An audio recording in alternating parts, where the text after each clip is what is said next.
అందరికీ వైకుంఠ ఏకాదశి శుభాకాంక్షలు. మీరందరూ టెంపుల్‌కి వెళ్ళారా? మేమైతే మా అల్వాల్ టెంపుల్‌కైతే వచ్చేసాము.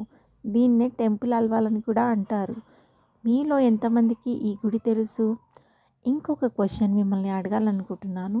ఇవాళ స్వామివారు వైకుంఠ ఏకాదశి రోజున ఉత్తర ద్వారం నుంచి దర్శనమిస్తారు. అలా ఎందుకు? అంటే నాకు తెలియక కాదు. మీకు తెలిస్తే నాకు కామెంట్ రూపంలో తెలియజేయండి. ఇవాళ అమ్మవారు, అయ్యవారిని దర్శనం చాలా బాగా చేసుకున్నాము. మీరు కూడా దర్శనం చేసుకున్నారా? టెంపుల్ ఆల్వాల్‌కి చాలా ప్రత్యేకత ఉంది. సో, అదేంటో మీకు తెలిస్తే కూడా నాతో షేర్ చేసుకోవచ్చు. ఇక్కడ మనకి బ్రహ్మోత్సవాలు జరుగుతున్నాయి.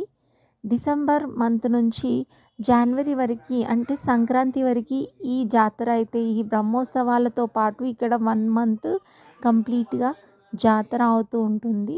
మీరు కూడా విజిట్ చేయండి ఒకసారి. సాటర్డే రోజు అలా వస్తే దేవుని దర్శనం అవుతుంది. అలాగే జాతర కూడా చూసినట్టు ఉంటుంది. సో, ఇదండి ఇవాళటి వీడియో. మీకు నచ్చినట్లయితే లైక్ చేయండి, షేర్ చేయండి, సబ్స్క్రైబ్ చేసుకోండి. నా వీడియోస్ మీకు నచ్చినట్లయితే గనక మరొకరితో షేర్ చేసుకోండి. Thank you so much in advance.